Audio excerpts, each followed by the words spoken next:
రోజు రోజుకి గోల్డ్ రేట్లు పెరుగుతున్నాయి. తాకట్లో ఉన్న బంగారానికి వడ్డీలు పెరుగుతున్నాయని టెన్షన్ పడుతున్నారా? కొమ్మూరి గోల్డ్ వచ్చాక ఆ టెన్షనే పోయింది. కొమ్మూరి గోల్డ్. నమస్తే, దిస్ ఇస్ శౌర్య. అమెరికాలో ఇండియన్స్ హత్యల కలకలము ఇంకా కంటిన్యూ అవుతూనే ఉంది. సో ప్రతిరోజు కూడా ఏదో ఒక ఇండియన్ అమెరికాలో హత్య చేయబడ్డారు అనే వార్త అయితే వింటూ ఉన్నాము. సో ఏ నేపథ్యంలోని ఈ హత్యలు అనేవి కంటిన్యూ అవుతున్నాయి, ప్రస్తుతం హత్య చేయబడిన మహిళ ఎవరు అసలు? సో ఈ డీటెయిల్స్ మాట్లాడదాం. మనతో పాటు సీనియర్ జర్నలిస్ట్ దమ్ము బాలాజీ గారు. సార్ నమస్తే. సార్ నమస్తే. సార్ అంటే ఒక నార్త్ ఇండియాకి సంబంధించిన మహిళగా తెలుస్తుంది. సో అంటే ఏ నేపథ్యంలో అమ్మాయిని హత్య చేశారు అనుకోవచ్చు? కుటుంబ నేపథ్యమా, లేదు అక్కడ ఉన్న గన్ కల్చర్ అమెరికన్సే చేశారా? యా ఒక వీడియో వైరల్ అవుతుందండి, CCTV ఫుటేజ్. అది చూస్తే మనకి షాకింగ్ గా ఉంది. అంటే అర్లీ మార్నింగ్ అక్కడ చిన్న కన్వీనియంట్ స్టోర్ అంటారు దాన్ని, మన కిరాణా లాంటిది. సో ఆ స్టోర్లోకి ఒక అబ్బాయి వచ్చి అర్లీ మార్నింగ్ అరౌండ్ 8:30కి ఆ టైంకి, అక్కడ ఎవరు లేరు, ఆమె ఒకటే ఉంది. ఆమె మనకు కనబడట్లేదు క్లియర్గా.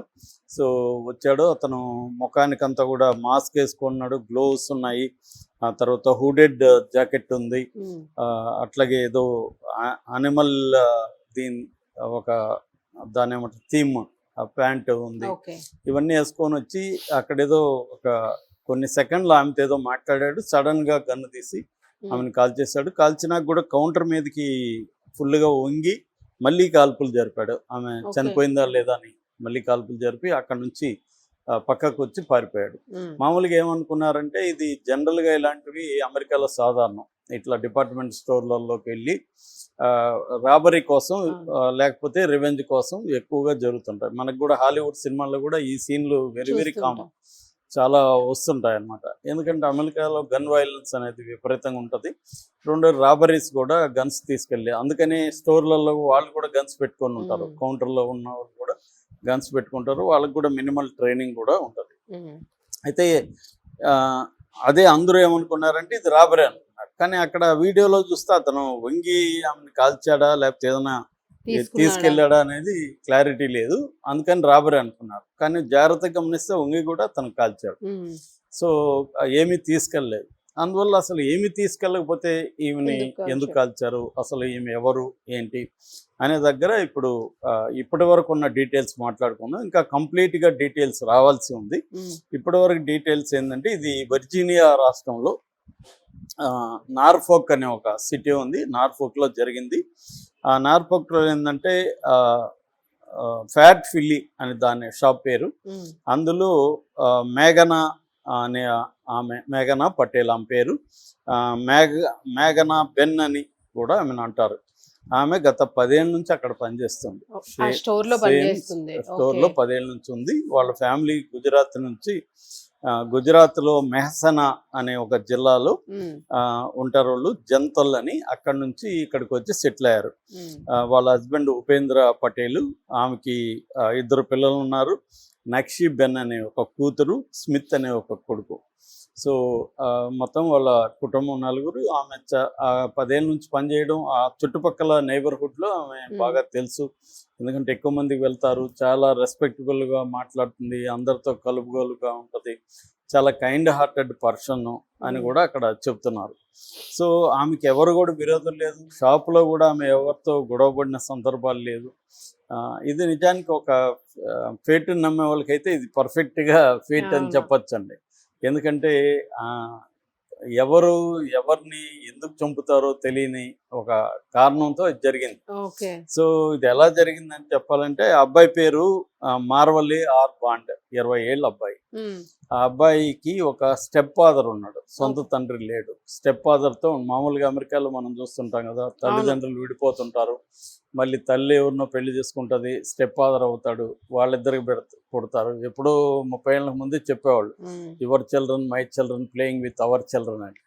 సో అంటే విడివిడిగా వాళ్ళకి పిల్లలు ఉంటారు, కలిసి వీళ్ళిద్దరికి మళ్ళీ పిల్లలు ఉంటారు. అలాంటి కాన్సెప్ట్లు ఉంటాయి. అట్లాగే ఈ అబ్బాయికి కూడా అది ఉంది. సో ఈ అబ్బాయి మార్నింగ్ వాళ్ళ నాన్నతో గొడవపడి, అంటే స్టెప్ ఫాదర్తో గొడవపడి వాళ్ళ నాన్నని కాల్చారు. సో వాళ్ళ నాన్న, అంటే అది కూడా రికార్డ్ అయింది.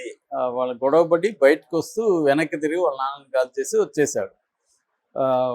వాళ్ళ నాన్నేమో చనిపోలేదు. ఇమీడియట్గా 911కి 8:13కి కాల్ వెళ్ళింది. ఈ నార్ఫోక్ పోలీసులకి. వాళ్ళు ఇమ్మీడియట్ స్పందించి అతను తీసుకొని హాస్పిటల్లో చేర్చాడు. అతను ప్రాణాపాయం నుంచి తప్పించుకున్నాడు. దాని తర్వాత ఈ అబ్బాయి ఈ స్టోరు అతను గతంలో వచ్చాడా లేకపోతే ఎందుకు ఇక్కడికి వచ్చాడు ఆ డీటెయిల్స్ ఏమి లేవు మనకి. సో అబ్బాయి ఇక్కడికి డైరెక్ట్గా వచ్చేసి ఈమెను చంపేసి వెళ్ళిపోయాడు. సో ఈమెను ఎందుకు చంపాడు అనే దగ్గర ఏమి ఆన్సర్ లేదు. ఎందుకంటే ఈమెకి అబ్బాయికి తెలియదు, పరిచయం లేదు, గొడవలు లేవు, ఏమీ లేవు. ఆ అబ్బాయి ఎందుకు ఈమెను చంపాడు తెలియదు. సో అయిపోయింది. ఇది వచ్చి 8:38 ఇది జరిగింది. దీని తర్వాత అక్కడ దగ్గరలో అల్మెడా అవెన్యూ ఉంది. అల్మెడా అవెన్యూ దగ్గర ఒక కారు అనుమానాస్పదంగా ఉంది, ఒక వెహికల్ అని మళ్ళీ ఆ పోలీసులకి ఫోన్ వెళ్తే వాళ్ళు వెళ్ళి చూస్తే అందులో ఈ అబ్బాయి చనిపోయాడు. అంటే తనే గన్తో కాల్చుకొని చనిపోయాడు, సూసైడ్.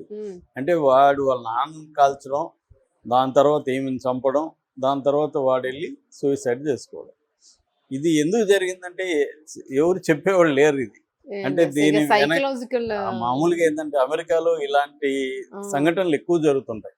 అంటే డొమెస్టిక్ వైలెన్స్, ఆ డొమెస్టిక్ వైలెన్స్ నుంచి బయటికి వెళ్ళిపోయి ఏదో ఒక స్కూల్లోనో లేకపోతే ఎక్కడో చర్చిలోనో ఎక్కడో ఒక గుంపున్న చోట పోయి కాల్పులు జరిపేసి ఆ అగ్రెషన్ అంతా అక్కడ ఇది చేసుకొని దాని తర్వాత వాళ్ళు సూసైడ్ చేసుకోవడం. ఆ మధ్య కూడా 2 వ్యక్తులు ఇలాగే నేను చెప్పాను, 2 వ్యక్తులు కూడా చంపేసి మళ్ళీ ఒకరినొకరు కాల్చుకొని చనిపోయారు. ఇలాగా అక్కడ ఏంటంటే సూసైడ్ కమ్ హోమిసైడ్ అంటారు వీటిని, లేదా హోమిసైడ్ కమ్ సూసైడ్. అంటే చంపడం, చనిపోవడం. అంటే మనం మామూలుగా అయితే మన ఇండియాలో చనిపోవాలనుకున్నప్పుడు చనిపోతారు, వేరే వాళ్ళని చంపేసి చనిపోరు. కానీ ఇక్కడ వచ్చేసరికి అమెరికా కల్చర్లో రొటీన్ కల్చర్. అంటే తాము చనిపోవాలనుకున్నప్పుడు ఇంకో కొంతమందిని చంపేసి చనిపోవడం అనేది అక్కడ వస్తుంది రెగ్యులర్గా. సో ఇది కూడా అలాంటి సంఘటన. అందుకే నేను ఫేట్ అని చెప్పాను. ఇప్పుడు ఆమెకి ఏమీ సంబంధం లేదు. ఆమె ఏదో మార్నింగ్ ఎప్పుడో అర్లీగా లేచి అన్ని పనులు చేసుకొని వచ్చి ఇక్కడ షాప్ ఓపెన్ చేసి ఎప్పట్లాగే అనదర్ డే అన్నట్టుగా స్టార్ట్ అయింది. సడన్ గా ఒక మృత్యు రూపంలో వీడు వచ్చి కాల్ చేస్తాడని ఆమె ఎక్స్పెక్ట్ చేసే పరిస్థితి కూడా లేదు. సో ఇప్పుడు వాళ్ళ ఫ్యామిలీ, వాళ్ళ ఊర్లో తల్లిదండ్రులు కరియన్ బాయ్ పటేల్ అండ్ కపిలబెన్ అని వాళ్ళ అమ్మ నాన్న ఇక్కడ గుజరాత్ పల్లెలో ఉంటారు.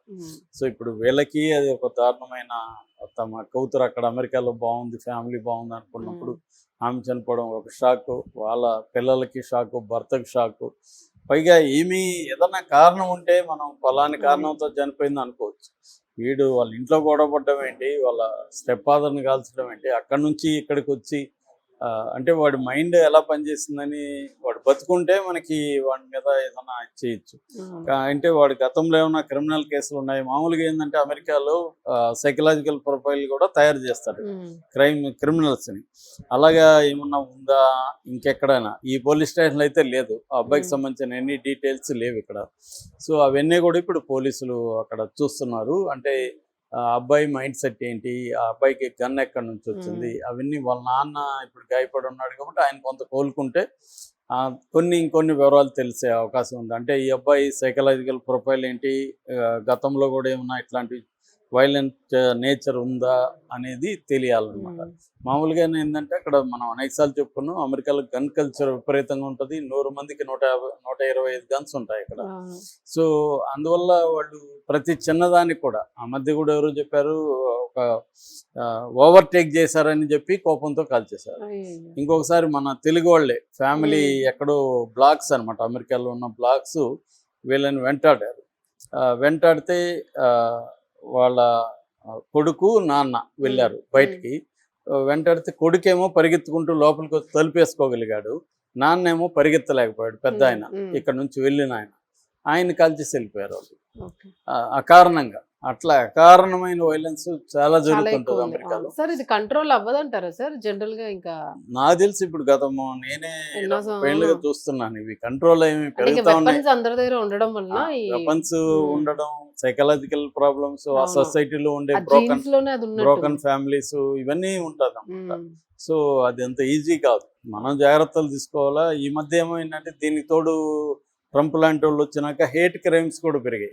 అంటే ఏషియన్స్ మీద కోపం ఉండడం, వీళ్ళు వచ్చి మన లైవ్లీహుడ్ ని డిస్టర్బ్ చేస్తున్నారు అనుకోవడం. సో ఈ రకంగా కూడా క్రైమ్ రేట్ పెరిగింది. అందువల్ల ఇప్పుడు ఆమె ఫేట్ తప్ప ఆమె ఏమి జాగ్రత్తలు కూడా ఆమె ఈ విషయం నుంచి ఆమె ఎలాంటి అసలు ఆ జాగ్రత్తలు thought రాదు తీసుకోవాలంటే కదా సార్ ఎలా అసలు. చెప్పాలి.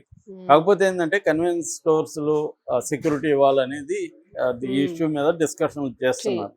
కానీ అది అంటే ఎంతవరకు కాస్ట్లీ workout వ్యవహారం అవుతుంది? సెక్యూరిటీ అనేది. సో అందరూ కూడా పెట్టుకోలేరు. పెద్ద పెద్ద వాటికి అయితే పెట్టుకోగలరు, కానీ చిన్న చిన్న కిరాణా షాప్ లాంటి దాంట్లో సెక్యూరిటీ పెట్టుకోవడం అంటే మినిమం ఇద్దరిని పెట్టుకోవాలా డే అండ్ నైట్. సో ఇద్దరికి శాలరీలు ఇవన్నీ ఉంటాయి. సో అందువల్ల కొన్ని అయినా కొన్ని ఇంక కాల్చే వాళ్ళు కూడా డైరెక్ట్ అటాక్ కాబట్టి సెక్యూరిటీని కూడా ఒకసారి వేసేస్తూ చెప్పలేము, ఉంటారు. తెలియదు కదా. ఆ. వాడు డైరెక్ట్ గా వచ్చి సెక్యూరిటీని కాల్ చేసి అదే. లోపలికి వెళ్ళొచ్చు. అట్లా కూడా జరుగుతాయి. అవును. ఏదేమైనా అదొక దురదృష్టకరమైన సంఘటనగా మనం చెప్పుకోవచ్చు. Thank you sir.